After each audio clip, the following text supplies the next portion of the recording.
तो अमेरिका और ईरान का जो पुराना तनाव है ना, वो अब एक ऐसी मोड़ पर आ पहुंचा है जहां पूरा खेल पहले से कहीं ज्यादा खतरनाक हो गया है। सवाल यह है कि आखिर चल क्या रहा है। चलिए आज इसी पूरी तस्वीर को परत दर परत समझने की कोशिश करते हैं। सबसे पहले जरा इस उलझन को देखिए। एक तरफ अमेरिकी राष्ट्रपति ट्रंप का दावा है कि भाई हम तो जीत चुके हैं, ईरान पूरी तरह तबाह हो गया है। और ठीक उसी वक्त वो दुनिया से मदद की गुहार भी लगा रहे हैं कि हमारे दोस्त मदद करें, हम इस जंग में अकेले क्यों हैं। तो सवाल यही उठता है कि एक ही जंग पर ये दो बिल्कुल अलग अलग बातें क्यों की जा रही हैं। यही वो गुत्थी है जिसे आज हम सुलझाएंगे, क्योंकि इसका जवाब इस पूरे संघर्ष की असली कहानी बताता है।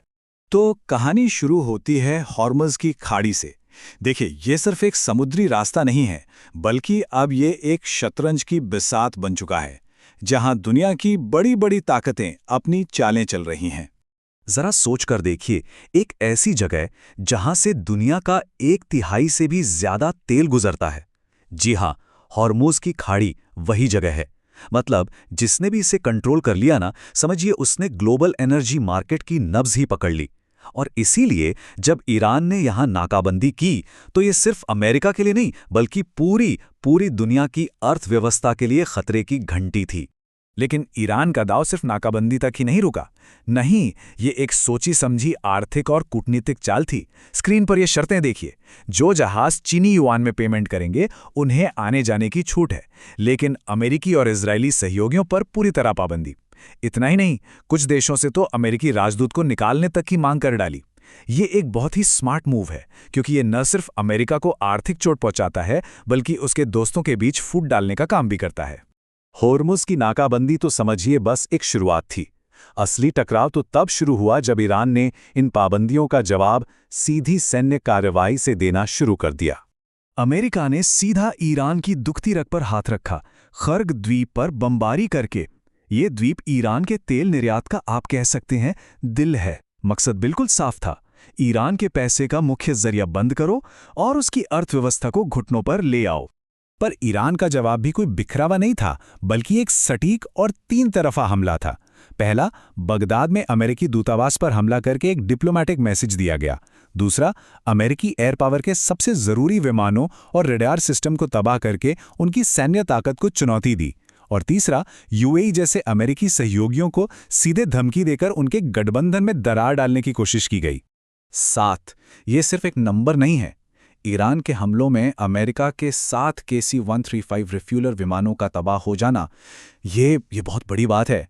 देखिए, ये विमान अमेरिकी वायुसेना की रीढ़ की हड्डी हैं, जो लड़ाकू विमानों को हवा में ही ईंधन देते हैं, और इनके बिना आसमान में अमेरिका का दबदबा सीधे तौर पर कमजोर पड़ जाता है।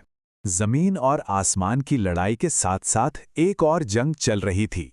ये थी नैरेटिव की जंग। मतलब कौन अपनी कहानी को सच साबित कर पाता है और अपनी कमजोरियों को दुनिया से छुपा ले जाता है।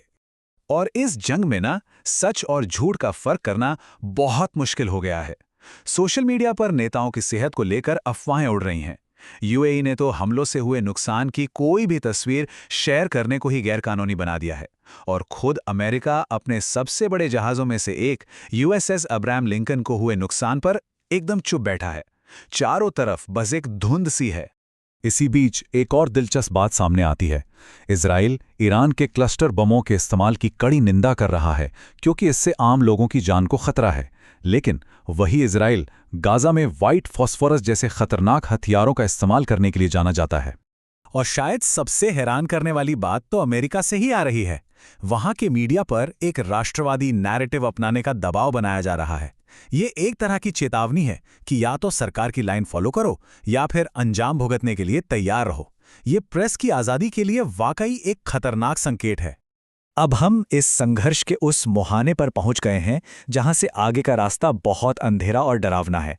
यहां बात हो रही है परमाणु हथियारों की, एक ऐसा विकल्प जिसके बारे में सोचना भी नामुमकिन सा लगता है।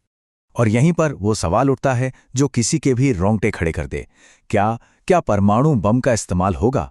इस एक सवाल ने इस जंग के दांव को अब तक के सबसे ऊंचे स्तर पर पहुंचा दिया है। तो कौन इस खतरनाक बटन को दबाने के बारे में सोच सकता है? एनालिसिस ये कहता है कि ट्रंप भले ही मनमौजी हों, लेकिन शायद आत्मघाती नहीं। असली चिंता इजराइल को लेकर है। ऐसा माना जा रहा है कि वो इस मौके को लेकर शायद उतावला है और परमाणु हमले के लिए किसी बहाने, किसी फॉल्स फ्लैग की तलाश में हो सकता है। और यही फॉल्स फ्लैग इस कहानी का सबसे खौफनाक पहलू है। ईरान दुनिया को चेतावनी दे रहा है कि इजराइल खुद अमेरिकी जमीन पर कोई आतंकी हमला करवा सकता है, ताकि उसका इल्जाम ईरान पर डाल दिया जाए और उसे परमाणु हमला करने का एक जायज कारण मिल जाए। तो क्या अब वापसी के, शांति के सारे रास्ते बंद हो चुके हैं? जिस तरह से दोनों ही पक्ष अपनी अपनी जिद पर अड़े हुए हैं, भविष्य बेहद अनिश्चित नजर आता है। और ये एक सवाल हम सबको सोचने पर मजबूर करता है कि जब जंग की बिसात बिछी जाती है, तो क्या आखिर में जीत सच में किसी की होती है,